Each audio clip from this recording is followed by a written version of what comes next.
अस्सलाम वालेकुम नाजरीन, प्रोग्राम अज की गल नाल मैं हाँ तुहाडा मेज़बान शाहिद सकनैन लक। तो सब तो पहला जरा गल करांगे अमरीका ते ईरान के हवाले नाल। अमरीका ते ईरान एक बारी फिर एक दूजे के आमने सामने ने तो लग ये रहा कि शायद कोई जंग शुरू होने वाली है। अमरीका ते ईरान एक दूजे के खिलाफ बड़े सख्त बयान दे रहे हैं। कुछ देर पहले जड़ा है अमरीकी सदर डोनाल्ड ट्रंप ने गुफ्तगू की थी। उन्हें आख्या कि ईरान के खिलाफ कई ऑप्शनस पर गौर कर रहे हैं जिन्हों में फौजी कार्रवाई भी शामिल है।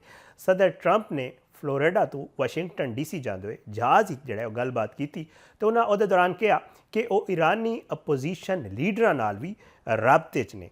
अमरीकी सदर का यह कहना सी कि ईरान ने गुज़श्ता दिन यानी इतवार वाले दिन जोरी मुआहदे ते गलबात लई मेरे नाल राबता किया है, इसलिए असां उन्हां नाल मिल भी सकते हैं। ईरान के खिलाफ असी बहुत सारे ऑप्शनस ते गौर कर रहे हैं जिन्होंने फौजी कार्रवाई भी शामिल है। ट्रंप ने कहा कि वह ईरान इंटरनेट की बहाली वास्ते अरबपति कारोबारी एलोन मस्क नाल भी गल करनगे।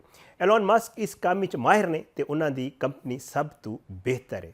अमरीकी TV ये दसिया कि ईरान मुजाहरा तो बाद सदर को फौजी ऑप्शनस के बारे भी ब्रीफिंग दी गई है, जिस विच ईरान दियां सिक्योरिटी फोर्सेस को निशाना बनाने के ऑप्शनस पर भी गौर किया जा रहा है। अमरीकी TV का यह कहना सी कि ईरान के खिलाफ साइबर ऑप्शनस ते नवीं पाबंदियां बारे भी गौर किया जा रहा है।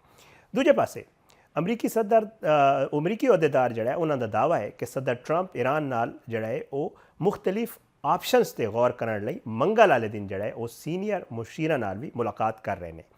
ईरान ने इतवार वाले दिन जड़ा है अमरीकी सदर डोनाल्ड ट्रंप को खबरदार किया सी कि ईरान किसी भी जारियत का पूरा तो जोरदार जवाब देगा। इसराइली वज़ीर खारजा ने आख्या कि इसराइल ईरान हुकूमत के खिलाफ एहतजाज करने वाले लोगों की कामयाबी लई नेक ख्वाहिशात रखता है। तुसीं आप ही सोचो, इसराइल जड़ा है वो नेक ख्वाहिशात का कह रहा है। सोशल मीडिया ते जारी बयान इसराइली वज़ीर खारजा का कहना सी कि ईरानी अवाम आज़ादी के हकदार ने, असां भी उन्हां नाल कोई दुश्मनी नहीं चाहते। साडा मसला ईरानी हुकूमत नाल है जो दहशतगर्दी ते इंतहा पसंदी तो सब तो वड्डी बरामद कुनिंदा है जिहड़ी ईरानी हुकूमत है।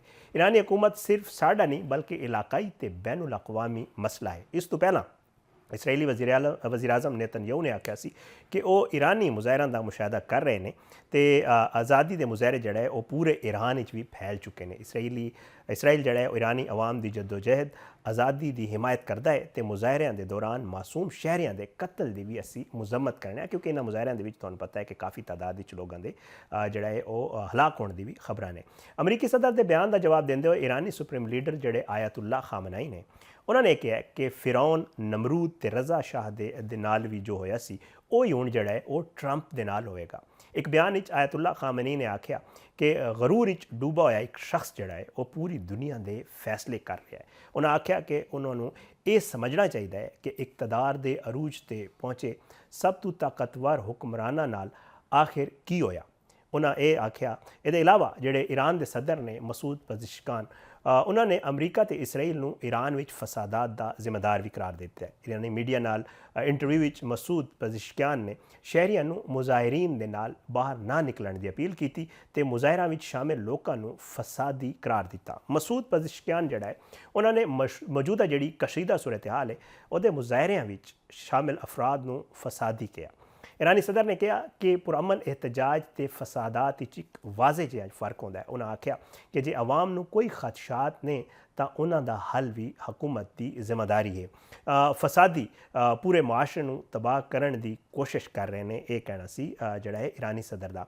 मसूद पज़िशकान ने जड़ा है वो वालदैन तो ये अपील की कि वो अपने बच्चों को मुजाहरे जड़ा है वो ना भेजन तो नौजवान फसादियां ते दहशतगर्दां के झांसे विच बच्चों को ना आण देन। ईरानी सदर ने कहा कि फसादी अनासर जड़ा है वो बाकायदा तरबियत याफ्ता ने, उन्हें जड़ा है वो मस्जिदां ते जड़ा है ट्रक्कां फायर ट्रक्कां ते बाज़ारां नूं अग लई ते फसादात के दौरान घरां नूं भी निशाना बनाया। वो ये कह रहे सन कि इस किस्म का जड़ा एहतजाज है वो सिर्फ और सिर्फ जड़ा है वो नफरत फैला रहे हैं। मसूद पज़िशकान ने आख्या कि अमरीका तो इसराइल फसादियां की जड़ा है वो पुश्तपनाई कर रहे हैं तो मासूम लोगों के कातलों को उकसा रहे हैं। ममलिकत ईरान वालों अमरीका ने ਅਮਰੀਕਾ ਤੇ ਸਿਓਨੀ ਹਕੂਮਤ ਦੇ ਖਿਲਾਫ ਮੁਜ਼ਾਹਮਤ ਵਿੱਚ ਸ਼ਹੀਦ ਹੋਣ ਵਾਲਿਆਂ ਦੀ ਯਾਦ ਵਿੱਚ 3 ਰੋਜ਼ਾ ਜਿਹੜਾ ਹੈ ਉਹ ਸੋਗ ਦਾ ਵੀ ਐਲਾਨ ਕੀਤਾ ਗਿਆ। ਅੱਛਾ, ਇਹਦੇ ਇਲਾਵਾ ਬੈਨ ਅਲ-ਅਕਵਾਮੀ ਜਿਹੜੇ ਇਦਾਰੇ ਨੇ ਉਹ ਵੀ ਲਿਖ ਰਹੇ ਨੇ। ਬੈਨ ਅਲ-ਅਕਵਾਮੀ ਖਬਰ ਰਸਾਂ ਇਦਾਰੇ ਦੀ ਰਿਪੋਰਟ ਦੇ ਮੁਤਾबिक ਲੰਡਨ ਵਿੱਚ ਮੁਜ਼ਾਹਿਰੀਨ ਵੱਲੋਂ ਇਰਾਨੀ ਸਫਾਰਤਖਾਨੇ ਤੋਂ ਝੰਡਾ ਜਿਹੜਾ ਹੈ ਉਹ ਵੀ ਲਾ ਲਿਆ ਸੀ, ਜਿਹੜੇ ਉੱਥੇ ਸਨ ਜਿਹੜੇ ਪ੍ਰੋਟੈਸਟ ਕਰ ਰਹੇ ਸਨ। ਤੇ ਈਰਾਨ ਨੇ ਬਰਤਾਨਵੀ ਸਫੀਰ ਨੂੰ ਫਿਰ ਤਲਬ ਕੀਤਾ। ਅਮਰੀਕਾ ਈਰਾਨ ਤੇ ਹਮਲੇ ਲਈ ਤਿਆਰ ਹੈ। ਇਹ ਵੀ ਜਿਹੜਾ ਹੈ ਬੈਨ ਅਲ-ਅਕਵਾਮੀ ਇਦਾਰੇ ਟੈਲੀਗ੍ਰਾਫ ਨੇ ਰਿਪੋਰਟ ਕੀਤਾ ਹੈ। ਟੈਲੀਗ੍ਰਾਫ ਵਿੱਚ ਲਿਖਿਆ ਗਿਆ ਕਿ ਅਮਰੀਕੀ ਫੌਜ ਨੇ ਈਰਾਨ ਤੇ ਮੁਮਕਿਨਾ ਹਮਲੇ ਲਈ ਜਿਹੜਾ ਹੈ ਉਹ ਸਦਰ ਟਰੰਪ ਨੂੰ ਜਿਹੜਾ ਹੈ ਸਦਰ ਟਰੰਪ ਤੋਂ ਉਹਨਾਂ ਹੋਰ ਵਕਤ ਮੰਗ ਲਿਆ ਹੈ। ਰਿਪੋਰਟ ਦੇ ਮੁਤਾबिक ਅਮਰੀਕੀ ਫੌਜ ਨੇ ਸਦਰ ਨੂੰ ਦੱਸਿਆ ਕਿ ਈਰਾਨ ਵਿੱਚ ਮੌਜੂਦ ਫੌਜੀ ਪੋਜੀਸ਼ਨਸ, ਅਹਿਦਾਫ ਤੇ ਈਰਾਨ ਦੇ ਜਿਹੜੇ ਮੁਮਕਿਨਾ ਰੱਦ ਅਮਲ ਨੇ ਉਹਨੂੰ ਮੱਦੇਨਜ਼ਰ ਰੱਖਦੇ ਹੋਏ ਅਸੀਂ ਜਿਹੜਾ ਹੈ ਉਹ ਹਕਮਤ ਅਮਲੀ ਤਿਆਰ ਕਰਨ ਵਾਸਤੇ ਜਿਹੜਾ ਸਾਨੂੰ ਕੁਝ ਮਜ਼ੀਦ ਵਕਤ ਦਰਕਾਰ ਹੈ। ਅਖਬਾਰ ਦੇ ਮੁਤਾबिक ਸਦਰ ਟਰੰਪ ਨੂੰ ਈਰਾਨ ਦੀ ਜਿਹੜਾ ਹੈ ਈਰਾਨ ਵਿੱਚ ਮੁਮਕਿਨਾ ਅਹਿਦਾਫ ਦੀ ਫਹਿਰਿਸਤ ਵੀ ਜਿਹੜਾ ਹੈ ਉਹ ਦਿੱਤੀ ਗਈ ਤੇ ਜਿਨ੍ਹਾਂ ਵਿੱਚ ਸਿਕਿਉਰਿਟੀ ਇਦਾਰਿਆਂ ਨਾਲ ਵਾਬਸਤਾ ਅਫਰਾਦ ਵੀ ਸ਼ਾਮਿਲ ਸਨ। ਰਿਪੋਰਟ ਵਿੱਚ ਇਹ ਵੀ ਦੱਸਿਆ ਗਿਆ ਹੈ ਕਿ ਅਮਰੀਕਾ ਈਰਾਨ ਦੀਆਂ ਫੌਜੀ ਤੇ ਗੈਰ ਫੌਜੀ ਤਨਸੀਬਾਤ ਨੂੰ ਨਿਸ਼ਾਨਾ ਬਣਾ ਸਕਦਾ ਹੈ, ਜਦੋਂ ਕਿ ਇਸਰਾਈਲ ਕੋਲ ਵੀ ਆਪਣੀ ਅਹਿਦਾਫ ਦੀ ਫਹਿਰਿਸਤ ਮੌਜੂਦ ਹੈ, ਉਹ ਆਪਣੀ ਫਜ਼ਾਈਆ ਦੇ ਜ਼ਰੀਏ ਕਾਰਵਾਈ ਕਰ ਸਕਦਾ ਹੈ। ਰਿਪੋਰਟ ਮੁਤਾबिक ਇਸਰਾਈਲ ਈਰਾਨ ਦੇ ਮਿਜ਼ਾਈਲ ਸਿਸਟਮ ਨੂੰ ਵੀ ਨੁਕਸਾਨ ਪਹੁੰਚਾ ਸਕਦਾ ਹੈ ਤੇ ਈਰਾਨ ਜਿਹੜਾ ਹੈ ਉਹ ਈਰਾਨ ਵੱਲੋਂ ਇਸਰਾਈਲ ਤੇ ਮਿਜ਼ਾਈਲ ਹਮਲੇ ਦੇ ਇਮਕਾਨ ਨੂੰ ਵੀ ਰੱਦ ਨਹੀਂ ਕੀਤਾ ਜਾ ਰਿਹਾ। ਈਰਾਨੀ ਵਜ਼ੀਰ ਖਾਰਜਾ ਜਿਹੜੇ ਅਬਾਸ ਇਰਾਕਚੀ ਨੇ ਉਹਨਾਂ ਨੇ ਆਖਿਆ ਕਿ ਅਸਾਂ ਜੰਗ ਤੇ ਮੁਜ਼ਾਕਰਾਤ ਦੋਵਾਂ ਚੀਜ਼ਾਂ ਲਈ ਤਿਆਰ ਹਾਂ। ਇੱਕ ਬਿਆਨ ਵਿੱਚ ਉਹਨਾਂ ਦਾ ਆਖਰ ਸੀ ਕਿ ਹਫ਼ਤੇ ਦੇ ਆਖਿਰ ਵਿੱਚ ਤਸ਼ੱਦਦ ਜਿਹੜਾ ਉਹ ਵਧਿਆ ਈਰਾਨ ਵਿੱਚ ਤੇ ਦਹਿਸ਼ਤਗਰਦਾਂ ਨੇ ਮੁਜ਼ਾਹਿਰੀਨ ਤੇ ਸਿਕਿਉਰਿਟੀ ਫੋਰਸਿਸ ਨੂੰ ਨਿਸ਼ਾਨਾ ਬਣਾਇਆ ਤੇ ਹੁਣ ਜਿਹੜਾ ਹੈ ਉਹ ਸੂਰਤ ਹਾਲ ਸਾਡੇ ਮੁਕੰਮਲ ਕੰਟਰੋਲ ਵਿੱਚ ਹੈ। ਉਹਨਾਂ ਆਖਿਆ ਕਿ ਪਿਛਲੇ ਕੁਝ ਦਿਨਾਂ ਵਿੱਚ ਈਰਾਨ ਵਿੱਚ ਪੁਰਅਮਨ ਮੁਜ਼ਾਹਰੇ ਪੁਰਤਸ਼ੱਦਦ ਮੁਜ਼ਾਹਰੇ ਜਿਹੜਾ ਹੈ ਉਹ ਬਦਲ ਗਏ ਤੇ 2 ਹਫ਼ਤਿਆਂ ਦੇ ਦੌਰਾਨ ਤਕਰੀਬਨ 350 ਦੇ ਕਰੀਬ ਮਸਾਜਿਦ ਨੂੰ ਜਿਹੜਾ ਉਹ ਅੱਗ ਲਾਈ ਗਈ। ਪ੍ਰੋਪਰਟੀ ਜਿਹੜੇ ਈਰਾਨੀ ਫੋਰਸਿਸ ਨੇ ਉਹਨਾਂ ਜਿਹੜਾ ਹੈ ਉਹ ਤਹਮੁਲ ਦਾ ਮੁਜ਼ਾਹਰਾ ਕੀਤਾ। ਮੁਜ਼ਾਹਿਰੀਨ ਦੇ ਮੁਤਾਲਬਾਤ ਜਾਇਜ਼ ਸਨ ਤੇ ਹਕੂਮਤ ਉਹਨਾਂ ਨੂੰ ਸੁਣ ਵੀ ਰਹੀ ਹੈ। ਈਰਾਨੀ ਵਜ਼ੀਰ ਖਾਰਜਾ ਦਾ ਕਹਿਣਾ ਸੀ ਕਿ ਟਰੰਪ ਦੀ ਮੁਦਾਖਲਤ ਦੀ ਗੱਲ ਹੋਣ ਤੋਂ ਬਾਅਦ एहतजाज खूनरेज हो गए ਤਾਂ ਜੋ ਜਿਹੜਾ ਹੈ ਮੁਦਾਖਲਤ ਦਾ ਬਹਾਨਾ ਬਣਾਇਆ ਜਾ ਸਕੇ। ਅਮਰੀਕਾ ਇਹ ਬਹਾਨਾ ਬਣਾ ਰਿਹਾ। ਉਹਨਾਂ ਆਖਿਰ ਵਿੱਚ ਦੁਹਰਾਇਆ ਕਿ ਅਸਾਂ ਜੰਗ ਤੇ ਮੁਜ਼ਾਕਰਾਤ ਦੀ ਜਿਹੜਾ ਹੈ ਉਹ ਤਿਆਰ ਹੈ। ਇਹ ਸਾਰੀ सूरत हाल ਚੱਲ ਰਹੀ ਹੈ ਅਮਰੀਕਾ ਤੇ ईरान ਦੇ ਦੌਰਾਨ। ਇਹ ਮਾਮਲਾ ਹੈ ਕਿ ਇਹ ਕੀ सूरत हाल अख्तियार कर सकता है। इस सारे मामले पर गल करने वास्ते मेरे नाल मौजूद ने जनाब डॉक्टर हामिद अल मशरकी साहब, माहिर बैनुल अक़वामी अमूर ने। उन्होंने तो पूछांगे कि आखिर मामला जा किस पासे रहा है। बहुत बहुत शुक्रिया डॉक्टर हामिद अल मशरकी साहब, तुसीं मेरे प्रोग्राम में शिरकत की। सर सब तो पहले तो ये दसो कि ज़ाहिर गल है साडा पड़ोसी है, हमसाया साडा ईरान ते बार्डर साडी की है, मामलात कोई ख़राब ही होंदे नज़र आ रहे हैं। तो सब तो पहला तो ये दसो कि की असर पवेगा सर पाकिस्तान की सूरत हाल के उत्ते इन्हां सारे मामलात दा। जी बहुत शुक्रिया शाहिद भाई। देखो हालात ਜਿਹੜੇ ਨੇ ਉਹ ਬਹਰਹਾਲ ਪਾਕਿਸਤਾਨ ਦਾ ਬਾਰਡਰ ਹੈ, ਪਾਕਿਸਤਾਨ ਦਾ ਹਮਸਾਇਆ ਹੈ ਔਰ ਈਰਾਨ ਦੇ ਵਿੱਚ ਕੁਝ ਵੀ ਹੁੰਦਾ ਹੈ ਤੇ ਉਹਦਾ ਬਹਰਹਾਲ ਬਿਲਵਾਸਤਾ ਤੇ ਬਿਲਾਵਾਸਤਾ ਅਸਰ ਜਿਹੜਾ ਹੈ ਉਹ ਪਾਕਿਸਤਾਨ ਤੇ ਪੈਂਦਾ ਹੈ। ਦੇਖੋ ਗੱਲ ਹੈ ਕਿ ਮੈਂ ਇੱਕ ਜਗ੍ਹਾ ਤੇ ਹੋਰ ਗੱਲ ਕੀਤੀ ਕਿ ਜੋ ਮੌਜੂਦਾ ਸੂਰਤ ਹਾਲ ਹੈ, ਜਿਸ ਤਰ੍ਹਾਂ ਅਮਰੀਕਾ ਸਰਕਾਰ ਤੇ ਦੂਜੇ ਚਾਹੁੰਦੇ ਨੇ ਕਿ ਹਰ ਹਾਲਤ ਵਿੱਚ ਈਰਾਨ ਵਿੱਚ ਕੋਈ ਰਜੀਮ ਚੇਂਜ ਹੋ ਜਾਏ ਔਰ ਰਜ਼ਾ ਸ਼ਾਹ ਪਹਿਲਵੀ ਟਾਈਪ ਦਾ ਜਾਂ ਉਹਨਾਂ ਦਾ ਕੋਈ ਹੋਰ ਬੰਦਾ ਆ ਕੇ ਤੇ ਇਕਤਦਾਰ ਤੇ ਕਬਜ਼ਾ ਕਰ ਲੇ, ਇਹ ਬੜੀ ਖਤਰਨਾਕ ਸੂਰਤ ਹਾਲ ਹੈ। ਦੇਖੋ ਸਾਡੇ ਮਸ਼ਰਕੀ ਬਾਰਡਰ ਤੇ ਇੰਡੀਆ ਦੀ ਥ੍ਰੈਟ ਹੈ, ਮਗਰਬ ਦੇ ਬਾਰਡਰ ਦੇ ਉੱਤੇ ਸਾਨੂੰ ਅਫਗਾਨਿਸਤਾਨ ਹੈ ਔਰ ਅਗਰ ਈਰਾਨ ਦਾ ਬਾਰਡਰ ਜਿਹੜਾ ਹੈ ਉੱਥੇ ਰਜ਼ਾ ਸ਼ਾਹ ਪਹਿਲਵੀ ਜਾਂ ਇਹੋ ਜਿਹੀ ਕੋਈ ਹੁਕੂਮਤ ਆਂਦੀ ਹੈ ਤੇ ਉਹ ਸਮਝੋ ਕਿ ਇਸਰਾਈਲੀ ਨਵਾਜ਼ ਜਾਂ ਇਸਰਾਈਲ ਦੀ ਹਮਾਇਤੀ ਹੁਕੂਮਤ ਹੈ। ਉਹਦਾ ਮਕਸਦ ਇਹ ਹੋਇਆ ਕਿ ਜਿਹੜੇ ਇਸਰਾਈਲ ਦੇ ਮਿਜ਼ਾਈਲ ਤਲਬੀਬ ਤੇ ਲੱਗੇ ਨੇ ਉਹ ਤਾਫਤਾਨ ਬਾਰਡਰ ਤੇ ਆ ਜਾਂਦੇ ਔਰ ਪਾਕਿਸਤਾਨ ਵਾਸਤੇ ਇੱਕ ਹੋਰ ਬਾਰਡਰ ਅਨਸੇਫ ਹੋ ਜਾਂਦਾ ਹੈ। ਮੇਰਾ ਜ਼ਾਤੀ ਖਿਆਲ ਹੈ ਕਿ ਦੁਨੀਆ ਜਿਹੜੀ ਹੈ ਉਹਨੂੰ ਇਹ ਸਮਝਣਾ ਪਏਗਾ ਕਿ ਈਰਾਨ ਦੇ ਵਿੱਚ ਜੋ ਵੀ ਮਾਮਲਾਤ ਨੇ ਉਹ ਈਰਾਨ ਦੀ ਹਕੂਮਤ ਔਰ ਉਹ ਹੀ ਸੈਟਲ ਕਰਨ ਤੇ ਠੀਕ ਹੈ। ਜਦੋਂ ਵੀ ਕੋਈ ਵੀ ਬਾਹਰ ਦੀ ਮੁਦਾਖਲਤ ਹੁੰਦੀ ਹੈ, ਅਸੀਂ ਤਾਰੀਖੀ ਮਿਸਾਲ ਦੇਖੀ ਤੇ ਉਦੋਂ ਸੂਰਤ ਹਾਲ ਬੜੀ ਖਰਾਬ ਹੋਈ। ਠੀਕ ਹੈ, ਉਹ ਭਾਵੇਂ ਤੁਸੀਂ ਮਿਸਾਲ ਲੈ ਲਓ ਸੀਰੀਆ ਦੀ, ਸ਼ਾਮ ਦੀ, ਇਰਾਕ ਦੀ, ਬਾਹਰ ਦੀਆਂ ਕੁਫਤਾਂ ਦੀ ਵਜ੍ਹਾ ਨਾਲ ਲੱਖਾਂ ਜਾਨਾਂ ਜਾਂਦੀਆਂ ਨੇ। ਮੈਂ ਬੜਾ ਪਰੇਸ਼ਾਨ ਵੀ ਹਾਂ ਔਰ ਸੋਚਣਾ ਵਾ ਕਿ ਇਹ ਸੂਰਤ ਹਾਲ ਦੇ ਵਿੱਚ ਮੁਸਲਿਮ ਉਮਾ ਦਾ ਇਕੱਠਾ ਹੋਣਾ ਬੜਾ ਜ਼ਰੂਰੀ ਹੈ। ਸਾਊਦੀ ਅਰਬ, ਤੁਰਕੀ, ਪਾਕਿਸਤਾਨ ਜਿਹੜੇ ਬਾਕੀ ਮੁਲਕ ਨੇ ਉਹਨਾਂ ਨੂੰ ਈਰਾਨ ਦਾ ਇਸ ਵੇਲੇ ਸਾਥ ਦੇਣਾ ਚਾਹੀਦਾ ਹੈ। ਲੇਕਿਨ ਬਦਕਿਸਮਤੀ ਹੈ ਮੁਸਲਿਮ ਉਮਾ ਦੇ ਵਿੱਚ ਬਹੁਤ ਸਾਰੀਆਂ ਚੀਜ਼ਾਂ ਇਖਤਲਾਫਾਤ ਦੀਆਂ ਨੇ। ਲੇਕਿਨ ਮੈਨੂੰ ਆਉਣ ਵਾਲੇ ਦੌਰ 'ਚ ਇਹ ਨਹੀਂ ਲੱਗ ਰਿਹਾ ਕਿ ਫੌਰੀ ਤੌਰ ਤੇ ਈਰਾਨ ਦੀ ਪਬਲਿਕ ਵੱਲੋਂ ਕੋਈ ਇੱਕਦਮ ਐਡੀ ਵੱਡੀ ਚੇਂਜ ਆਏਗੀ। ਪ੍ਰੋਟੈਸਟ ਹੋ ਰਹੇ ਨੇ ਲੇਕਿਨ ਤੁਹਾਨੂੰ ਪਤਾ ਹੈ ਕਿ ਦਿਨ ਨੂੰ ਹਕੂਮਤ ਦੇ ਹਾਮੀ ਪ੍ਰੋਟੈਸਟ ਕਰਦੇ ਨੇ ਤੇ ਰਾਤ ਨੂੰ ਹਕੂਮਤ ਦੇ ਮੁਖਾਲਿਫ ਪ੍ਰੋਟੈਸਟ ਕਰਦੇ ਨੇ। ਇਸ ਲਈ ਸੂਰਤ ਹਾਲ ਇਹ ਨਹੀਂ ਕਿ ਬਿਲਕੁਲ ਹੱਥੋਂ ਨਿਕਲ ਗਈ। ਮਗਰਬ ਦੀ ਦੁਨੀਆ ਉਹਨੂੰ ਬਹੁਤ ਖਤਰਨਾਕ ਤੇ ਗਲਤ ਅੰਦਾਜ਼ ਨਾਲ ਪੇਸ਼ ਕਰ ਰਹੀ ਹੈ। ਸਰ ਪਾਕਿਸਤਾਨ ਵਾਸਤੇ ਤੇ ਚੈਲੰਜ ਹੈ ਨਾ, ਇੱਕ ਪਾਸੇ ਸਾਡੇ ਬੜੇ ਅੱਛੇ ਤਾਲੁਕਾਤ ਨੇ ਅਮਰੀਕਾ ਨਾਲ, ਦੂਜੇ ਪਾਸੇ ਈਰਾਨ ਸਾਡਾ ਪੜੋਸੀ ਹੈ, ਸਾਡੇ ਬੜੇ ਜ਼ਬਰਦਸਤ ਤਾਲੁਕਾਤ ਨੇ ਈਰਾਨ ਨਾਲ ਪੜੋਸੀ ਹੋਣ ਦੇ ਨਾਤੇ, ਤੇ ਇੱਕ ਤਾਲੁਕਾਤ ਅੱਜ ਦੇ ਨਹੀਂ ਕਾਫੀ ਅਰਸੇ ਦੇ ਨੇ। ਇਹ ਦੱਸੋ ਕਿ ਇਹ ਜਿਹੜੀ ਸਿਚੁਏਸ਼ਨ ਬਣ ਰਹੀ ਹੈ ਇਹਦੇ ਵਿੱਚ ਪਾਕਿਸਤਾਨ ਕੀ ਕਿਰਦਾਰ ਅਦਾ ਕਰ ਸਕਦਾ ਹੈ ਇਹਨਾਂ ਦੋਵਾਂ ਮਮਾਲਿਕ ਦੇ ਦਰਮਿਆਨ, ਅਗਰ ਮੈਂ ਗੱਲ ਕਰਾਂ? ਮੈਂ ਸਮਝਣਾ ਕਿ ਪਾਕਿਸਤਾਨ ਦਾ ਕਿਰਦਾਰ ਜਿਹੜਾ ਹੈ ਨਾ ਉਹ ਇਸ ਵੇਲੇ ਅਮਰੀਕਾ ਤੇ ਇਸਰਾਈਲ ਦੇ ਗੱਠਜੋੜ ਦੇ ਨਾਲ ਕਿਸੇ ਦੀ ਗੱਲ ਸੁਣਦਾ ਨਜ਼ਰ ਨਹੀਂ ਆਉਂਦਾ। ਲੇਕਿਨ ਪਾਕਿਸਤਾਨ ਨੇ ਪਹਿਲੇ ਵੀ ਕਿਰਦਾਰ ਅਦਾ ਕੀਤਾ ਇਸਰਾਈਲ ਤੇ ਈਰਾਨ ਦੇ ਵਕਤ, ਜਦੋਂ ਅਮਰੀਕਾ ਨੇ ਹਮਲਾ ਕੀਤਾ ਉਸ ਤੋਂ ਬਾਅਦ ਸਾਊਦੀ ਅਰਬ ਈਰਾਨ ਦੇ ਵਿੱਚ ਪਾਕਿਸਤਾਨ ਨੇ ਆਪਣਾ ਕਿਰਦਾਰ ਅਦਾ ਕੀਤਾ। ਪਾਕਿਸਤਾਨ ਦੇ ਵੱਲੋਂ ਆਫਰ ਤੇ ਹੁੰਦੀ ਹੈ ਹਮੇਸ਼ਾ, ਲੇਕਿਨ ਚੂੰਕਿ ਇਸ ਵੇਲੇ ਅਮਰੀਕਾ ਜਿਹੜਾ ਹੈ ਉਹ ਗ੍ਰੇਟਰ ਇਸਰਾਈਲ ਦੇ ਕਹਿਣੇ ਤੇ ਚੱਲ ਰਿਹਾ ਹੈ ਔਰ ਉਹ ਜਿਹਨੂੰ ਅੰਗਰੇਜ਼ੀ ਚ ਕਹਿੰਦਾ ਗ੍ਰੇਟ ਗੇਮ ਦਾ ਹਿੱਸਾ ਬਣਿਆ ਹੈ। ਪਾਕਿਸਤਾਨ ਆਪਣੀ ਕੋਸ਼ਿਸ਼ ਕਰੇ ਵੀ ਤੇ ਅਮਰੀਕਾ ਸੁਣਦਾ ਨਜ਼ਰ ਨਹੀਂ ਆਏਗਾ। ਅਮਰੀਕਾ ਦੀ ਕੋਸ਼ਿਸ਼ ਹੈ ਹਰ ਹਾਲਤ ਵਿੱਚ ਖਾਮਨਾਈ ਦੀ ਹਕੂਮਤ ਖਤਮ ਕੀਤੀ ਜਾਏ, ਸਦਰ ਪੇਜ਼ਿਸ਼ਕਾਨ ਨੂੰ ਜਿਹੜਾ ਹੈ ਉਹ ਇਕਤਦਾਰ ਤੋਂ ਅਲੱਗਾ ਕੀਤਾ ਜਾਏ ਔਰ ਕੋਈ ਨਵੀਂ ਹਕੂਮਤ ਲਿਆ ਕੇ ਬਾਹਰੋਂ ਮਾਡਰਨ ਹਕੂਮਤ ਬਿਠਾਈ ਜਾਏ। ਜਦੋਂ ਕਿ ਇਰਾਨੀਆਂ ਦਾ ਮਸਲਾ ਮਾਡਰਨ ਹਕੂਮਤ ਜਾਂ ਇਸਲਾਮੀ ਇਨਕਲਾਬ ਤੋਂ ਜ਼ਿਆਦਾ ਉੱਥੋਂ ਦੀ ਇਕਨੋਮਿਕਲ ਸਿਚੁਏਸ਼ਨ ਹੈ। ਉੱਥੇ ਦੇ ਵਿੱਚ ਡਾਲਰ ਔਰ ਅਫਰਾਤੇ ਜ਼ਰ ਦੀ ਸ਼ਰ੍ਹਾ ਦੇ ਵਿੱਚ ਇਜ਼ਾਫਾ ਹੈ, ਉੱਥੇ ਦੀ ਬੇਸਿਕ ਚੀਜ਼ਾਂ ਦਾ ਨਾ ਮੌਜੂਦ ਹੋਣਾ ਹੈ, ਉੱਥੇ ਮੈਡੀਕੇਸ਼ਨਸ ਦਾ ਨਾ ਹੋਣਾ ਹੈ। ਉੱਥੇ ਦਾ ਮਸਲਾ ਇਸ ਵੇਲੇ ਇਸਲਾਮੀ ਇਨਕਲਾਬ ਬਿਲਕੁਲ ਨਹੀਂ ਹੈਗਾ। ਇਹ ਗੱਲ ਦੁਨੀਆ ਨੂੰ ਸਮਝਣੀ ਪਏਗੀ। ਦੁਨੀਆ ਹੁਣ ਇਸਲਾਮੀ ਤੇ ਗੈਰ ਇਸਲਾਮੀ ਹਕੂਮਤ ਦੀ ਸ਼ਕਲ ਹੀ ਦੇਖ ਰਹੀ ਹੈ, ਜਦੋਂ ਕਿ ਔਨ ਗਰਾਊਂਡ ਰਿਐਲਿਟੀ ਡਿਫਰੈਂਟ ਹੈ। ਔਰ ਪਾਕਿਸਤਾਨ ਉਹਦੇ ਵਿੱਚ ਮੈਂ ਨਹੀਂ ਸਮਝਦਾ ਕਿ ਅਮਰੀਕਾ ਨੂੰ ਕੋਈ ਬਹੁਤ ਜ਼ਿਆਦਾ ਇਨਫਲੂਐਂਸ ਕਰ ਸਕਦਾ ਹੈ। ਸਾਨੂੰ ਇਸ ਚੀਜ਼ ਦੀ ਜ਼ਿਆਦਾ ਤਵੱਕੁ ਨਹੀਂ ਰੱਖਣੀ ਚਾਹੀਦੀ।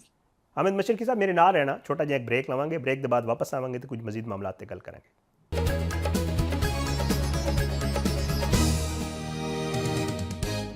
वेलकम बैक नाजरीन, साडे नाल मौजूद ने हामिद अल मशरकी साहब। उन्हां तो असीं पुछ रहे हैं ईरान ते अमरीका के मामलात के हवाले नाल। डॉक्टर साहब ये भी दसो ना कि जिहड़ा ईरान है उसदा बड़ा एक अहम मकाम है, अगर असीं इस खित्ते की सियासत नूं वेखीए या इस सारे मामले नूं वेखीए तो ताकत का एक तवाजुन भी है इस खित्ते दे विच। ते ये जिहड़ी सिचुएशन पैदा हो रही है, क्या नज़र आ रहा है कि जो ताकत का तवाजुन है वो किस तरह बरकरार रहेगा, ये की तब्दीली आ सकती है इस सारे मामले नाल? देखो बहुत सख्त मुतासर कर रही है और ਉਹਦੇ ਵਿੱਚ ਇਹ ਹੈ ਕਿ ਅੰਗਰੇਜ਼ੀ ਚ ਇੱਕ ਲਫ਼ਜ਼ ਇਸਤੇਮਾਲ ਹੁੰਦਾ ਹੈ ਹੈਜੇਮਨੀ। ਉਹ ਇਸਰਾਈਲ ਆਪਣੀ ਹੈਜਮਨੀ ਕਾਇਮ ਕਰਨਾ ਚਾਹੁੰਦਾ ਹੈ ਤੇ ਉਸ ਕਰਕੇ ਅਗਰ ਈਰਾਨ ਟਹਿ ਜਾਂਦਾ ਹੈ, ਇਰਾਕ ਆਲਰੇਡੀ ਖਤਮ ਹੋ ਗਿਆ ਹੈ, ਸੀਰੀਆ ਦੇ ਵਿੱਚ ਖਾਨਾ ਜੰਗੀ ਹੈ, ਯਮਨ ਦੇ ਵਿੱਚ ਹਾਲਾਤ ਖਰਾਬ ਨੇ, ਤੇ ਉਹ ਜਿਹੜਾ ਇਸਰਾਈਲ ਛੋਟਾ ਜਿਹਾ ਅੱਗੇ ਉਹਨੇ ਇੰਨੀ ਤਬਾਹੀ ਫੈਲਾਈ, ਉਹ ਮਜ਼ੀਦ ਤਬਾਹੀ ਫੈਲਾਏਗਾ। ਲੇਕਿਨ ਇੱਕ ਗੱਲ ਮੈਂ ਤੁਹਾਨੂੰ ਦੱਸਾਂ कि अगर ईरान की न्यूक्लियर सलाहियत उस मुकाम ते पहुंच गई है जिथे कोई धमाका कर सकता है, तो पूरी दुनिया एक ताकत का बैलेंस जड़ा है बड़ा डिफरेंट हो जाएगा। यह भी इतलात आ रही ने कि ईरान की जी जोहरी तनसीबात ने या ईरान कसे ना कसे ऐसे पोजीशन के करीब आ गए कि वो एटमी धमाका भी कर सके, और अगर उन्हें ऐसा कुछ कर दिता तो फिर बहरहाल ताकत का जो निज़ाम है वो बड़ा डिफरेंट हो जाएगा। देखो सर, अमरीका तो एक बहाना बना रहा है, तुहानूं पता है अमरीका इसराइल जो एक बहाना बनाते हैं किसी भी मुल्क जाने वास्ते। वो कह रहे हैं कि जी इंसानी हकूक की बड़ी पामाली हो रही है, असी तो ईरानियों लिए बड़ी साढ़े कोल हमदर्दी है, तो वो कह रहे हैं कि जी असी सिर्फ और सिर्फ इंसानी हकूक के मामले से जड़ा ईरान ही आना चाह रहे हैं। वाकई ऐसा है या ईरान से किसी और वजह से दबाव पाने वास्ते या कोई और मामला करने वास्ते इत्थे आ रहे हैं? नहीं जी, हर हालत उन्होंने अपने पर्सनल वैसटर्न इंटरस्ट ने अमरीका दे, वरना इंसानी हकूक की इन्होंने इन्ना ख्याल होंदा तो फिर गजा के उत्ते इन्नी तबाही ना होने देंदे। इंसानी हकूक का इन्होंने ख्याल होए तो कश्मीर इस तरह मोदी नूं कतलेआम करन दे। इंसानी हकूक का इन्होंने कोई ख्याल नहीं होंदा। मैं इस चीज़ से इन्ना नहीं समझदा।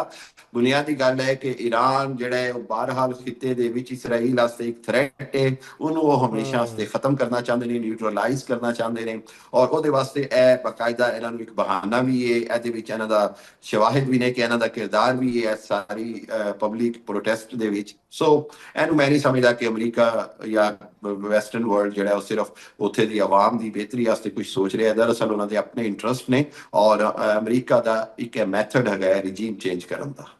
ਅੱਜ ਸਰ ਤੁਸੀਂ ਵੇਖਿਆ ਕੁਝ ਜਿਹੜਾ ਪਿਛਲਾ ਅਰਸਾ ਹੈ ਜਿਹਦੇ ਵਿੱਚ ਵੈਨਜ਼ੂਏਲਾ ਵਾਲਾ ਮਾਮਲਾ ਹੋਇਆ, ਕਿਊਬਾ ਨੂੰ ਧਮਕੀਆਂ ਹੋ ਰਹੀਆਂ ਨੇ, ईरान नाल मामलात खराब हो रहे हैं, तो कहा जा रहा है कि नेतन्याहू या इसराइल जड़ा है वो ट्रंप नूं अपने वास्ते इस्तेमाल कर रहा अपने मकासद वास्ते।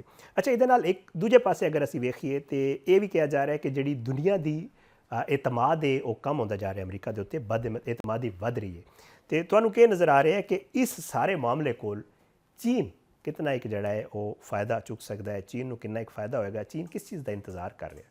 देखो बुनियादी गल है भी कि सर्द जंग के खत्म होने तो बाद रशिया ਉਸ ਤਰ੍ਹਾਂ ਇੱਕ ਤਰ੍ਹਾਂ ਕੋਲਡ ਵਾਰ ਦਾ ਹਿੱਸਾ ਨਹੀਂ ਸੀ, ਉਸ ਤਰ੍ਹਾਂ ਇਫੈਕਟਿਵ ਨਹੀਂ ਸੀ। ਪਿਛਲੇ 10-15 ਸਾਲ ਤੋਂ ਚਾਈਨਾ ਨੇ ਆਪਣੀ ਤਾਕਤ ਮਨਵਾਈ ਔਰ ਦੁਨੀਆ ਨੂੰ ਨਿਊ ਵਰਲਡ ਆਰਡਰ ਤੋਂ ਚੁੱਕ ਕੇ ਮਲਟੀਪੋਲਰ ਵਰਲਡ ਦੀ ਸ਼ਕਲ ਵਿੱਚ ਜਿਹੜਾ ਹੈ ਉਹ ਐਮਰਜ ਕੀਤਾ। ਲੇਕਿਨ ਅਗਰ ਚਾਈਨਾ ਖੁੱਲ ਕੇ ਹੁਣ ਇੱਕ ਅੰਦਾਜ਼ ਵਿੱਚ ਈਰਾਨ ਦਾ ਸਾਥ ਨਹੀਂ ਦਿੰਦਾ ਜਾਂ ਵੈਨੇਜ਼ੁਏਲਾ ਦੇ ਵਿੱਚ ਥੋੜਾ ਆਪਣਾ ਇੱਕ ਪੁਆਇੰਟ ਆਫ ਵਿਊ ਜਾਂ ਉਹਦੇ ਉੱਤੇ ਆਪਣਾ ਕੁਝ ਅਮਲੀ ਤੌਰ ਤੇ ਨਹੀਂ ਕਰਦਾ, ਤੇ ਫਿਰ ਮੈਂ ਸਮਝਦਾ ਕਿ ਚਾਈਨਾ ਦਾ ਜਿਹੜਾ ਇੰਪ੍ਰੈਸ਼ਨ ਹੈ ਕਿ ਉਹ ਦੁਨੀਆ ਦੀ ਦੂਸਰੀ ਵੱਡੀ ਤਾਕਤ ਹੈ, ਉਹ ਖਤਰੇ 'ਚ ਪੈ ਜਾਏਗਾ। ਸੋ ਚਾਈਨਾ ਨੂੰ ਮੌਜੂਦਾ ਸੂਰਤ ਹਾਲ ਦੇ ਵਿੱਚ ਬਹਰਹਾਲ ਈਰਾਨ ਦਾ ਸਾਥ ਦੇਣਾ ਚਾਹੀਦਾ ਹੈ ਔਰ ਦੇਵੇਗਾ, ਔਰ ਰਸ਼ੀਆ ਦੇ ਨਾਲ ਮਿਲ ਕੇ। ਖਤਰੇ ਦੀ ਗੱਲ ਇਹੋ ਹੀ ਹੈ ਕਿ ਇਹ ਬਹੁਤ ਵੱਡੀ ਜੰਗ ਦੀ ਸ਼ਕਲ ਇਖਤਿਆਰ ਕਰ ਸਕਦਾ ਹੈ, ਤੀਸਰੀ ਆਲਮੀ ਜੰਗ ਲੱਗ ਸਕਦੀ ਹੈ। ਲੇਕਿਨ ਬੁਨਿਆਦੀ ਗੱਲ ਇਹ ਹੈ ਕਿ ਅਗਰ ਈਰਾਨ ਨੂੰ ਵੀ ਐਸੇ ਤਰ੍ਹਾਂ ਸਰੋਪਾ ਛੱਡ ਦਿੱਤਾ ਗਿਆ ਔਰ ਉਹਦੇ ਵੀ ਪਿੱਛੇ ਨਾ ਆਇਆ ਚਾਈਨਾ, ਤੇ ਈਰਾਨ ਦੇ ਨਾਲ ਦੁਨੀਆ ਦੇ ਉਹ ਸਾਰੇ ਮੁਲਕ ਜਿਹੜੇ ਚੀਨ ਦੀ ਦੋਸਤੀ ਔਰ ਚੀਨ ਦੇ ਉੱਤੇ ਡਿਪੈਂਡ ਕਰਦੇ ਨੇ, ਉਹ ਜ਼ਰਾ ਸੋਚਣ ਨੂੰ ਮਜਬੂਰ ਹੋਣ ਦੇ ਕਿ ਮੁਸ਼ਕਲ ਦੇ ਵਕਤ ਕੀ ਚੀਨ ਸਾਡੇ ਨਾਲ ਖੜਾ ਹੋਏਗਾ ਜਾਂ ਦੁਨੀਆ ਵਿੱਚ ਹਾਲੇ ਵੀ ਵਾਹਿਦ ਸੁਪਰ ਪਾਵਰ ਅਮਰੀਕਾ ਹੈ।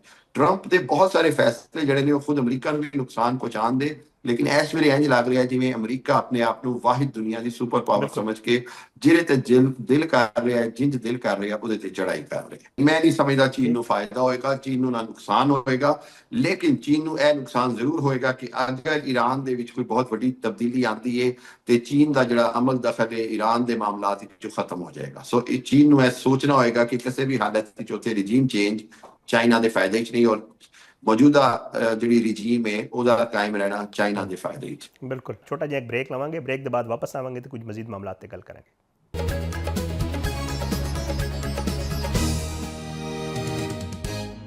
Welcome back Nazreen. ਤੇ ਹੁਣ ਗੱਲ ਕਰਾਂਗੇ ਜ਼ਰਾ ਪੰਜਾਬ ਦੀ। ਪੰਜਾਬ ਵਿੱਚ ਇੱਕ ਕਨਫਿਊਜ਼ਨ ਪੈਦਾ ਹੋਈ ਹੈ ਵਾਲਦੈਨ ਤੇ ਸਕੂਲ ਤੇ ਜਿਹੜੇ ਇਦਾਰੇ ਨੇ ਉਹਨਾਂ ਦੇ ਦਰਮਿਆਨ, ਤੇ ਜਿਹੜੀ ਇੱਕ ਸਾਡੀ ਵਜ਼ਾਰਤ ਤਾਲੀਮ ਹੈ ਉਹਦੀ ਤਰਫੋਂ ਕੁਝ ਇਹੋ ਜਿਹਾ ਨੋਟੀਫਿਕੇਸ਼ਨ, ਪਹਿਲੇ ਇੱਕ ਗੱਲ ਕੀਤੀ ਗਈ, ਫਿਰ ਉਹਦੇ ਬਾਅਦ ਇੱਕ ਨੋਟੀਫਿਕੇਸ਼ਨ ਆਇਆ, ਕਿਹਾ ਗਿਆ ਕਿ ਜਾਲੀ ਹੈ। ਪੰਜਾਬ ਵਿੱਚ ਸਕੂਲਾਂ ਦੀਆਂ ਜਿਹੜੀਆਂ ਬੱਚਿਆਂ ਦੇ ਸਕੂਲ ਨੇ ਉਹਨਾਂ ਦੀਆਂ ਛੁੱਟੀਆਂ ਵਧਾ ਦਿੱਤੀਆਂ ਗਈਆਂ ਨੇ ਔਰ ਕਿਹਾ ਗਿਆ ਕਿ ਹੁਣ ਸਕੂਲ ਜਿਹੜੇ ਨੇ ਉਹ 19 ਜਨਵਰੀ ਨੂੰ ਦੁਬਾਰਾ ਖੁੱਲ੍ਹਣਗੇ।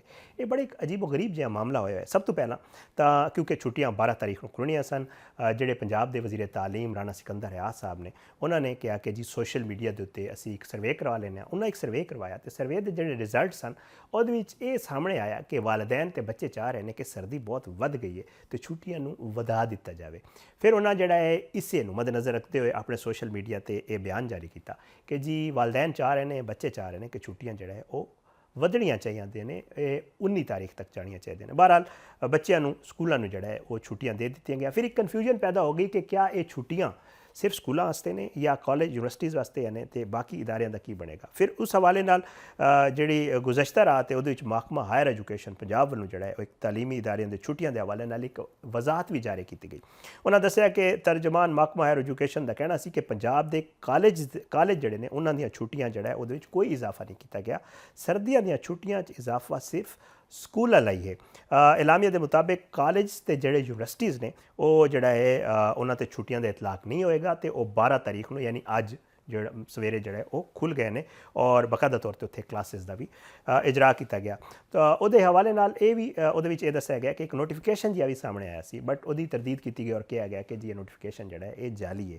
ਅੱਛਾ, ਹੁਣ ਇੱਥੇ ਇਸਲਾਮਾਬਾਦ ਵਿੱਚ ਵੀ ਜਿਹੜਾ ਹੈ ਉਹ ਜਿਹੜੇ ਤਾਲੀਮੀ ਇਦਾਰੇ ਦੇ ਸਰਗਰਮੀਆਂ ਨੇ ਉਹ ਵੀ ਮਾਮੂਲ ਦੇ ਮੁਤਾਬਿਕ ਜਾਰੀ ਨੇ।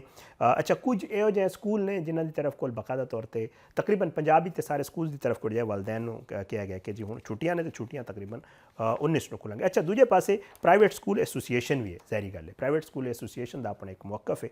ਉਹ ਕਹਿੰਦੇ ਨੇ ਕਿ ਜੀ ਬੱਚਿਆਂ ਨੂੰ ਜਿੰਨੀਆਂ ਛੁੱਟੀਆਂ ਹੋ ਗਈਆਂ ਨੇ ਕਾਫੀ ਨੇ। ਪਹਿਲੇ ਹੀ ਸਾਡੇ ਜਿਹੜਾ ਮੁਲਕ ਵਿੱਚ ਉਹ ਅਕਸਰ ਬੇਸ਼ਤਰ ਛੁੱਟੀਆਂ ਹੀ ਹੁੰਦੀਆਂ ਨੇ, ਕਦੇ ਸਰਦੀਆਂ ਦੀਆਂ ਛੁੱਟੀਆਂ, ਕਦੇ ਗਰਮੀਆਂ ਦੀਆਂ ਛੁੱਟੀਆਂ, ਕਦੇ ਕੋਈ ਹੜਤਾਲ ਹੋ ਗਈ ਤੇ ਛੁੱਟੀਆਂ, ਕਦੇ ਕਿਸੇ ਹੋਰ ਮਾਮਲੇ ਛੁੱਟੀਆਂ, ਕੋਈ ਆ ਗਿਆ ਕਿਸੇ ਦਾ ਵਿਜ਼ਿਟ ਹੈ ਤੇ ਛੁੱਟੀਆਂ। ਮਤਲਬ ਉਹ ਕਹਿ ਰਹੇ ਨੇ ਕਿ ਜੀ ਇੰਨੀਆਂ ਛੁੱਟੀਆਂ ਹੁੰਦੀਆਂ ਨੇ ਕਿ ਪੜ੍ਹਾਈ ਜਿਹੜੀ ਬੱਚਿਆਂ ਦੀ ਉਹ ਅਧੂਰੀ ਰਹਿ ਜਾਂਦੀ ਹਰ ਸੈਸ਼ਨ। ਉਹਨਾਂ ਦੀ ਆਪਣਾ ਇੱਕ ਮੌਕਫ ਹੈ। ਜਿਹੜੇ ਪੰਜਾਬ ਐਸੋਸੀਏਸ਼ਨ ਦੇ ਅਹੁਦੇਦਾਰ ਨੇ ਉਹਨਾਂ ਨੇ ਇੱਕ ਪ੍ਰੈਸ ਕਾਨਫਰੰਸ ਵੀ ਕੀਤੀ, ਉਹਦੇ ਵਿੱਚ ਉਹਨਾਂ ਦਾ ਇਹ ਕਹਿਣਾ ਸੀ ਕਿ ਜੀ ਛੁੱਟੀਆਂ ਦਾ ਕੋਈ ਸ਼ੈਡਿਊਲ ਬਣਾ ਦਿੱਤਾ ਜਾਵੇ, ਕੋਈ ਤਰੀਕਾਕਾਰ ਬਣਾ ਦਿੱਤਾ ਜਾਵੇ। ਇਹ ਨਹੀਂ ਕਿ ਜਿਸ ਟਾਈਮ ਵੀ ਦਿਲ ਕਰੇ, ਕਿਉਂਕਿ ਹੁਣ ਜ਼ਾਹਿਰ ਗੱਲ ਹੈ ਉਹਨਾਂ ਦਾ ਕਹਿਣਾ ਸੀ ਕਿ ਮੌਸਮ ਤਬਦੀਲ ਹੋ ਰਹੇ ਨੇ, ਸਾਡਾ ਜਿਹੜਾ ਗਲੋਬਲ ਚੇਂਜਸ ਆ ਰਹੇ ਨੇ ਮੌਸਮ ਦੇ ਹਵਾਲੇ ਨਾਲ, ਉਹਦੇ ਵਿੱਚ ਇਹ ਜ਼ਰੂਰੀ ਨਹੀਂ ਕਿ ਤੁਸੀਂ ਜਿਹੜਾ ਇੱਕ ਸ਼ੈਡਿਊਲ ਹੈ ਉਹਦੇ ਮੁਤਾਬਿਕ ਛੁੱਟੀਆਂ ਦਿਓ, ਤੁਸੀਂ ਇਹਦੇ ਵਿੱਚ ਮੁਖਤਲਿਫ ਚੇਂਜਸ ਵੀ ਕਰ ਸਕਦੇ ਹੋ। ਉਹਨਾਂ ਦੀ ਇੱਕ ਆਪਣਾ ਮੌਕਫ ਸੀ। ਬਹਰਹਾਲ ਇੱਕ ਇਹ ਕਨਫਿਊਜ਼ਨ ਹੈ, ਕਿਸ ਤਰ੍ਹਾਂ ਹੱਲ ਹੋ ਸਕਦੀ ਹੈ, ਇਹਦੇ ਇਸ ਮਸਲੇ ਦਾ ਹੱਲ ਹੈ ਕਿ ਇਹ ਜਾਣਨਾ ਬੜਾ ਜ਼ਰੂਰੀ ਹੈ। ਇਹਨਾਂ ਸਾਰੇ ਮਾਮਲਾਤ ਤੇ ਗੱਲ ਕਰਨ ਵਾਸਤੇ ਇਸ ਵਕਤ ਸਾਡੇ ਨਾਲ ਮੌਜੂਦ ਨੇ ਮਲਿਕ ਅਬਰਾਰ ਹੁਸੈਨ ਸਾਹਿਬ, ਮਰਕਜ਼ੀ ਸਦਰ ਨੇ ਆਲ ਪਾਕਿਸਤਾਨ ਪ੍ਰਾਈਵੇਟ ਸਕੂਲ ਐਸੋਸੀਏਸ਼ਨ ਦੇ। ਉਹਨਾਂ ਤੋਂ ਪੁੱਛਾਂਗੇ ਕਿ ਆਖਿਰ ਇੱਕ ਕਨਫਿਊਜ਼ਨ ਹੈ ਕਿ। ਅਬਰਾਰ ਸਾਹਿਬ ਬਹੁਤ ਬਹੁਤ ਸ਼ੁਕਰੀਆ ਸਰ, ਤੁਸੀਂ ਮੇਰੇ ਪ੍ਰੋਗਰਾਮ ਵਿੱਚ ਸ਼ਿਰਕਤ ਕੀਤੀ। ਸਭ ਤੋਂ ਪਹਿਲਾਂ ਇਹ ਦੱਸੋ ਕਿ ਪੰਜਾਬ ਵਿੱਚ ਛੁੱਟੀਆਂ ਹੈ ਨਹੀਂ ਜਾਂ ਛੁੱਟੀਆਂ ਨਹੀਂ, ਕੋਈ ਸਮਝ ਨਹੀਂ ਆ ਰਹੀ, ਬੜੀ ਕਨਫਿਊਜ਼ਨ ਹੈ। ਜੀ ਬਹੁਤ ਸ਼ੁਕਰੀਆ ਇਸ ਅਹਿਮ ਇਸ਼ੂ ਉੱਤੇ ਤੁਸੀਂ ਆਨਲਾਈਨ ਲਿਆ। ਬੁਨਿਆਦੀ ਤੌਰ ਤੇ ਜਦੋਂ ਸਰਦੀਆਂ ਦੀਆਂ ਛੁੱਟੀਆਂ ਹੋਈਆਂ ਸਨ ਤੇ ਪੰਜਾਬ ਹਕੂਮਤ ਨੇ ਐਲਾਨ ਕੀਤਾ ਸੀ ਕਿ 12 ਤਾਰੀਖ ਤੋਂ ਸਕੂਲ ਖੁੱਲ ਜਾਣਗੇ, ਲੇਕਿਨ ਵਜ਼ੀਰ ਤਾਲੀਮ ਸਾਹਿਬ ਨੇ 2 दिन पहले सोशल मीडिया पे एक पब्लिक सर्वे करवाया और बकौल वजीर तालीम साहब के मैं इस नतीजे तक पहुँचे हैं कि स्कूल अली नहीं खोलने चाहिए। इस वास्ते उन्होंने एक नोटिफिकेशन बाकायदा करवाया वजारत तालीम को कि इंशाअल्लाह स्कूल 19 तारीख तो बाकायदा खुलनगे। हुण क्योंकि स्कूलों के पहले वजीर तालीम 2 दिन पहले तक मुसलसल यही कह रहे सन कि 12 तारीख बाहर सूरत स्कूल खोल दिते जाएंगे, मौसम जिस तरह का भी होया उसनू देख लिया जाएगा। लेकिन अचानक उन्होंने सोशल मीडिया पर जो सर्वे करवाया और ऐलान कर दिता कि स्कूल बंद रहेंगे और 19 तारीख को खुलनगे, तो ये बड़ा अभाम पैदा हो गया। इस ਜਿਹੜੇ ਤਾਲੀਮੀ ਇਦਾਰੇ ਵਾਲੇ ਹੈ ਸਨ और बड़ी तादाद ਦੇ ਵਾਲदैन ਦਾ ਇਹ ਖਿਆਲ ਸੀ ਕਿ ਜਾਂ ਤਾਂ ਉਹ ਪਹਿਲੀ ਆਪਣੇ ਰਵੱਈਏ 'ਚ ਲਚਕ ਰੱਖਦੇ और ਕਹਿੰਦੇ ਕਿ ਉਸ ਮੌਕੇ 'ਚ ਦੇਖ ਲਿਆ ਜਾਏਗਾ, ਅਗਰ ਸਰਦੀਆਂ ਜ਼ਿਆਦਾ ਹੋਈਆਂ ਤੇ ਫਿਰ ਸਕੂਲ ਨਹੀਂ ਖੁੱਲਣਗੇ और ਅਗਰ ਸਰਦੀ ਮੁਨਾਸਿਬ ਹੋਈ ਤੇ ਸਕੂਲ ਖੁੱਲ ਜਾਣਗੇ। ਲੇਕਿਨ ਉਹਨਾਂ ਦਾ ਜਿਹੜਾ ਇੱਕ ਜਾਰਹਾਨਾ ਮੋਡ ਸੀ ਉਸਨੇ ਵਾਲदैन ਨੂੰ ਵੀ और ਤਾਲੀਮੀ ਇਦਾਰੇ ਦੇ ਸਰਬਰਾਹਾਂ ਨੂੰ ਵੀ ਸਟੂਡੈਂਟਸ ਨੂੰ ਵੀ ਬੜਾ ਅਭਾਮ ਵਿੱਚ ਮੁਬਤਲਾ ਕੀਤਾ। ਬਹਰਹਾਲ बुनियादी तौर पर जो फैसला होया वो यही होया कि 19 तारीख तो दोबारा स्कूल खुलनगे और 19 तारीख तक तालीमी इदारे बंद रहेंगे। अच्छा अबरार साहब ये दसो कि मेरे सामने भी खबर है, तुसी भी सुनिया होएगा कि ਜਿਹੜਾ ਨੋਟੀਫਿਕੇਸ਼ਨ ਜਾਰੀ ਹੋਇਆ ਸੀ ਵਜ਼ੀਰ ਤਾਲੀਮ ਸਾਹਿਬ ਨੇ ਉਹਦੀ ਜਿਹੜਾ ਹੈ ਉਹ ਤਰਦੀਦ ਕਰ ਦਿੱਤੀ। ਉਹਨਾਂ ਕਿਹਾ ਕਿ ਜੀ ਅਸੀਂ ਕੋਈ ਨੋਟੀਫਿਕੇਸ਼ਨ ਜਾਰੀ ਨਹੀਂ ਕੀਤਾ ਤੇ ਨਾਲ ਇਹ ਵੀ ਹੈ ਕਿ ਜੀ ਛੁੱਟੀਆਂ ਜਿਹੜਾ ਹੈ ਉਹ ਖਤਮ ਹੋ ਗਈਆਂ। ਅੱਜ ਤੇ ਖੈਰ ਪੰਜਾਬ ਵਿੱਚ ਕਾਲਜ ਤੇ ਯੂਨੀਵਰਸਿਟੀਆਂ ਤੇ ਖੁੱਲੀਆਂ ਨੇ, ਸਕੂਲ ਵਾਲदैन ਨੂੰ ਵੀ ਆਏ ਨੇ ਸਕੂਲ ਦੀ ਤਰਫੋਂ ਕਿ ਜੇ ਛੁੱਟੀਆਂ ਨੇ, ਪਰ ਵਜ਼ੀਰ ਸਾਹਿਬ ਕਹਿ ਰਹੇ ਨੇ ਕਿ ਛੁੱਟੀਆਂ ਨਹੀਂ ਨੇ। ਸਮਝ नहीं आ रही सर। नहीं, ये बुनियादी तौर पे पहले एक जाली नोटिफिकेशन आ गया सी छुट्टियां दे मुतालिक कि छुट्टियां एक्सटेंड हो गई ने और वजीर तालीम साहब उस वेले लोगों को जस्टिफिकेशन देते रहे कि ये जनाब जाली नोटिफिकेशन है, लिहाजा बाहर सूरत स्कूल 12 तारीख को खुल जाएंगे। क्योंकि उन्होंने 11 तारीख को ही यानी इस इतवार को सोमवार को अज तो स्कूल खुलने सन, कल इतवार को उन्होंने पिछले टाइम है फैसला किया कि स्कूल अज तो नहीं खुलनगे। इस तो पहले उस जाली नोटिफिकेशन का वो रद्द करते रहे ने। इस तो ये अभाम पैदा हो रहा और इस तालीमी इदारे के मालकान भी बड़े मायूस भी होए, बल्कि चूंकि पहले बारहा ऐलान किया जा रहे थे कि स्कूल बाहर सूरत खुल जाएंगे। लेकिन देखो ये अभाम अपनी जगह अहमियत रखता है, लेकिन इस तो वड्डी गल ये वे कि असी अज तक कोई मुनासिब कैलेंडर बना ही नहीं सके। वजीर तालीम साहब वैसे तो बड़े बुलंदोबाला दावे करते हैं, लेकिन उन्होंने इस चीज़ का अंदाज़ा होना चाहिए कि सर्दियाँ हुण जिहड़ी क्लाइमेट चेंजिंग है उसनूं मद्देनज़र रखते हुए असीं एक ऐसा एजुकेशनल कैलेंडर बनाना में कि तालीमी इदारे नूं तुसीं देर नाल खोल लो। सपोज स्कूल 8 साढ़े 8 बजे लगते हैं तो तुसीं 10 बजे ला लो और तुसीं 2 बजे की बजाय 3 बजे 4 बजे छुट्टी कर दो। लेकिन हुण ये तो नहीं पता कि सर्दियाँ कदों तक रहनगियां और हुण एक नवीं जिहड़ी पेशन गोई सामने आई है वो तो ये आ रही है कि जनवरी का आखिरी हफ्ता शदीद सर्दियों का होएगा। हुण जनाब ये दस्या जावे कि क्या 19 तारीख को स्कूल खोल के फिर 4-5 दिन बाद दोबारा स्कूल बंद कर दिते जाएंगे? क्या ये सारे तजर्बात साडे पंजाब दे और पाकिस्तान दे बच्चों उत्ते कीते जाएंगे? भाई तुसी एक कैलेंडर मुरतब करो। अजकल तो पूरे साल का मौसम एडवांस पता चल जाता वे। तुसी साइंस एंड टैक्नोलॉजी पहले ही इतने पिछे हो, उत्तों जेड़े तालीमी इदारे तालीम दे रहे हैं उन्होंने भी तुसी मुसलसल बंद रखोगे। साल पाकिस्तान टोटल 3 महीने तालीम का दौरानिया रह जाता वे। ਮੈਟ੍ਰਿਕ ਦੇ ਬੱਚੇ FSC ਦੇ ਬੱਚੇ ਆਪਣਾ ਕੋਰਸ ਮੁਕੰਮਲ ਨਹੀਂ ਕਰ ਪਾਉਂਦੇ ਤੇ ਜਦੋਂ ਤਾਲੀਮੀ ਇਦਾਰੇ ਆਪਣਾ ਸੈਸ਼ਨ ਹੀ ਨਹੀਂ ਕੰਪਲੀਟ ਕਰ ਪਾਉਣਗੇ ਸਹੀ ਤਰੀਕੇ ਨਾਲ ਤੇ ਉੱਥੇ ਤਾਲੀਮ ਦਾ ਬੇੜਾ ਗਰਕ ਹੋ ਕੇ ਰਹਿ ਜਾਏਗਾ। ਦੇਖੋ ਅੱਜ ਵੀ ਮੈਂ ਦੇਖ ਰਿਹਾ ਕਿ ਗਰਮੀ ਦੀ ਛੁੱਟੀਆਂ ਅਨਾਉਂਸ ਕੀਤੀਆਂ ਜਾਂਦੀਆਂ ਨੇ 2 ਮਹੀਨੇ ਬਾਅਦ 2.5 ਮਹੀਨੇ ਫਿਰ 3 ਮਹੀਨੇ ਉਹਨਾਂ ਦਾ ਹੋ ਜਾਂਦਾ ਵਿਦ ਡਿਊਰੇਸ਼ਨ। ਤੁਸੀਂ ਦੇਖੋ ਬੇਤਹਾਸ਼ਾ ਗਜ਼ਟਡ ਛੁੱਟੀਆਂ ਆਉਂਦੀਆਂ ਨੇ। ਇਹ ਵੀ ਤੁਹਾਡੇ ਇਲਮ ਵਿੱਚ ਹੋਏਗਾ ਕਿ ਪਾਕਿਸਤਾਨ ਵਿੱਚ ਅਚਾਨਕ ਸੜਕਾਂ ਬੰਦ ਹੋ ਜਾਂਦੀਆਂ ਨੇ, ਰਾਸਤੇ ਬੰਦ ਹੋ ਜਾਂਦੇ ਨੇ, ਬਾਹਰ ਤੋਂ ਕੋਈ ਮਹਿਮਾਨ ਆ ਜਾਂਦੇ ਨੇ ਤਾਂ ਵੀ ਸਾਡੇ ਤਾਲੀਮੀ ਇਦਾਰੇ ਬੰਦ ਹੋ ਜਾਂਦੇ ਨੇ। ਇਲੈਕਸ਼ਨ ਹੋ ਰਹੇ ਨੇ ਤੇ ਟੀਚਰ ਵਿਚਾਰੇ ਡਿਊਟੀਆਂ ਤੇ ਲੱਗ ਜਾਂਦੇ ਨੇ। ਪੋਲੀਓ ਦੀ ਕੰਪੇਨ ਚੱਲ ਰਹੀ ਹੈ, ਟੀਚਰਾਂ ਦੀ ਡਿਊਟੀ ਲੱਗ ਗਈ। ਯਾਨੀ ਇਤਨੀਆਂ ਛੁੱਟੀਆਂ ਆਉਂਦੀਆਂ ਨੇ ਕਿ 3 ਮਹੀਨੇ ਮੁਸ਼ਕਿਲ ਨਾਲ ਸਾਡਾ ਸੈਸ਼ਨ ਰਹਿ ਗਿਆ। ਹੁਣ ਬੱਚੇ ਕੀ ਖਾਕ ਪੜਨਗੇ, ਉਹ ਰਿਜ਼ਲਟ ਕੀ ਦੇਣਗੇ? ਔਰ ਫਿਰ ਬੱਚੇ ਜਦੋਂ ਮਾਯੂਸ ਆਉਂਦੇ ਨੇ ਤੇ ਅਸੀਂ ਖੁਦਕੁਸ਼ੀਆਂ ਦਾ ਰੁਝਾਨ ਵੀ ਦੇਖਦੇ ਹਾਂ, ਮਾਯੂਸੀਆਂ ਆਉਂਦੀਆਂ ਨੇ ਸਾਹਮਣੇ। ਲਿਹਾਜ਼ਾ ਕਲਾਈਮੇਟ ਚੇਂਜ ਨੂੰ ਮੱਦੇਨਜ਼ਰ ਰੱਖਦਿਆਂ ਹੋਇਆਂ ਇਸ ਤਰ੍ਹਾਂ ਦਾ ਸ਼ੈਡਿਊਲ ਬਣਾਉਣਾ ਚਾਹੀਦਾ ਕਿ ਸਖਤ ਗਰਮੀਆਂ ਸੁਬਹ ਜਲਦੀ ਤਾਲੀਮੀ ਇਦਾਰੇ ਲਾ ਦਿੱਤੇ ਜਾਵਣ ਔਰ 10:30 ਕਿਉਂਕਿ ਤੁਹਾਨੂੰ ਪਤਾ ਸਰਦੀਆਂ ਤਾਂ 4 ਵਜੇ ਸੁਬਹ ਹੋ ਜਾਂਦੀ ਹੈ, ਤੁਸੀਂ 5 ਵਜੇ ਉਸ ਵੇਲੇ ਤਾਲੀਮੀ ਇਦਾਰੇ ਲਾਓ ਔਰ 5 ਘੰਟੇ ਬਾਅਦ 10 ਵਜੇ ਜਦੋਂ ਗਰਮੀ ਸ਼ੁਰੂ ਹੁੰਦੀ ਹੈ ਤਾਂ ਤੁਸੀਂ ਤਾਲੀਮੀ ਇਦਾਰੇ ਬੰਦ ਕਰ ਦਿਓ। ਸਖਤ ਸਰਦੀਆਂ ਜਦੋਂ ਸੂਰਜ 7:15 ਤੋਂ 7:30 ਦੇ ਦਰਮਿਆਨ ਅੱਜ ਕੱਲ ਨਿਕਲ ਰਿਹਾ, 7:15 ਵਜੇ ਨਿਕਲਦਾ ਹੈ ਤੇ ਤੁਸੀਂ 3 ਘੰਟੇ ਬਾਅਦ ਸਕੂਲ ਲਾ ਲਓ, 10 ਵਜੇ ਤੁਸੀਂ ਸਕੂਲ ਲਾ ਲਓ ਤੇ ਤੁਸੀਂ 3-4 ਵਜੇ ਛੁੱਟੀ ਦੇ ਦਿਓ ਤਾਂ ਕਿ ਤਾਲੀਮ ਦਾ ਜਿਹੜਾ ਅਮਲ ਹੈ ਤਾਤੁਲ ਦਾ ਸ਼ਿਕਾਰ ਨਾ ਹੋਵੇ। ਕਿਉਂਕਿ ਅਗਰ ਮੁਸਲਸਲ ਬੱਚੇ ਤਾਲੀਮ ਤੋਂ ਬਾਹਰ ਰਹਿੰਦੇ ਨੇ, ਤਾਲੀਮੀ ਇਦਾਰਿਆਂ ਤੋਂ ਬਾਹਰ ਰਹਿੰਦੇ ਨੇ ਤੇ ਮੁਲਕ ਵਿੱਚ ਪਹਿਲੀ ਤਕਰੀਬਨ 3.25 ਕਰੋੜ ਬੱਚਾ ਆਊਟ ਆਫ ਸਕੂਲ ਹੈ। ਮਜ਼ੀਦ ਇਸ ਤਰ੍ਹਾਂ ਬੱਚੇ ਤਾਲੀਮੀ ਇਦਾਰਿਆਂ ਤੋਂ ਦੂਰ ਹੋ ਜਾਂਦੇ ਨੇ, ਬੱਚੇ ਛੁੱਟੀਆਂ ਦੇ ਆਦੀ ਹੋ ਜਾਂਦੇ ਨੇ, ਉਹਨਾਂ ਦੀ ਬੁਨਿਆਦਾਂ ਕਮਜ਼ੋਰ ਹੋ ਜਾਂਦੀਆਂ ਨੇ, ਉਹ ਫਿਰ ਸਕੂਲ ਖੁਸ਼ੀ ਨਹੀਂ ਜਾਂਦੇ। ਨਤੀਜਤਨ ਉਹ ਬੱਚੇ ਸਕੂਲੋਂ ਨੱਸਦੇ ਨੇ ਔਰ ਆਊਟ ਆਫ ਸਕੂਲ ਚਿਲਡਰਨ ਵਿੱਚ ਬਹੁਤ ਜ਼ਿਆਦਾ ਤਾਦਾਦ ਵਿੱਚ ਇਜ਼ਾਫਾ ਹੋ ਜਾਂਦਾ ਹੈ। ਅੱਛਾ ਬਰਾੜ ਸਾਹਿਬ, ਇਹ ਦੱਸੋ ਖੈਰ ਹਾਲ ਜਿਹੜਾ ਮੈਨੂੰ ਤੁਹਾਡੀ ਅਗਰ ਮੈਂ ਐਕਸਪਲੇਨ ਕਰ ਦੇਵਾਂ ਥੋੜਾ ਜਿਤਨਾ ਅਗਰ ਆਸਾਨ ਅਲਫਾਜ਼ ਵਿੱਚ, ਮੈਨੂੰ ਤਾਂ ਇਹ ਸਮਝ ਆ ਰਿਹਾ ਤੁਸੀਂ ਕਹਿ ਰਹੇ ਹੋ ਕਿ ਜੀ ਛੁੱਟੀਆਂ ਹੋਣੀਆਂ ਚਾਹੀਦੀਆਂ ਨੇ ਇੱਕ ਤੇ ਕਮ, ਤੇ ਜਿਹੜੇ ਛੁੱਟੀਆਂ ਵਾਲਾ ਡਿਊਰੇਸ਼ਨ ਹੈ ਉਹਦੇ ਵਿੱਚ ਬੱਚਿਆਂ ਦੀ ਸਕੂਲ ਦੀ ਟਾਈਮਿੰਗ ਕਮ ਕਰ ਦਿੱਤੀ ਜਾਵੇ ਬਟ ਬੱਚੇ ਸਕੂਲ ਜ਼ਰੂਰ ਜਾਣ। ਇਹੀ ਸਰ ਜੀ ਮੈਂ ਇਹ ਗੁਜ਼ਾਰਿਸ਼ ਕਰ ਰਿਹਾ ਕਿ ਸ਼ਦੀਦ ਗਰਮੀਆਂ ਤੇ ਸ਼ਦੀਦ ਸਰਦੀਆਂ ਤਾਂ ਚਲੋ ਛੁੱਟੀਆਂ ਕੁਝ ਦੇਣੀਆਂ ਚਾਹੀਦੀਆਂ ਨੇ, ਲੇਕਿਨ ਖਾਹ ਛੁੱਟੀਆਂ ਦਾ ਡਿਊਰੇਸ਼ਨ ਬਹੁਤ ਜ਼ਿਆਦਾ ਨਹੀਂ ਵਧਾਉਣਾ ਚਾਹੀਦਾ। ਠੀਕ ਹੈ, ਬਹੁਤ ਬਹੁਤ ਸ਼ੁਕਰੀਆ। ਅਬਰਾਰ ਸਾਹਿਬ ਸਾਡੇ ਨਾਲ ਮੌਜੂਦ ਸਨ ਤੇ ਗੱਲ ਕਰ ਰਹੇ ਸਾਂ ਅਸੀਂ ਜਿਹੜਾ ਇਹ ਜਿਹੜੇ ਛੁੱਟੀਆਂ ਵਾਲਾ ਮਾਮਲੇ ਤੇ ਕਨਫਿਊਜ਼ਨ ਹੈ ਇਸ ਦੇ ਹਵਾਲੇ ਨਾਲ ਛੋਟਾ ਜਿਹਾ ਬ੍ਰੇਕ ਲੈਣੇ ਆ। ਬ੍ਰੇਕ ਦੇ ਬਾਅਦ ਵਾਪਸ ਆਵਾਂਗੇ ਤੇ ਕੁਝ ਮਜ਼ੀਦ ਮਾਮਲਾਤ ਤੇ ਗੱਲ ਕਰਾਂਗੇ।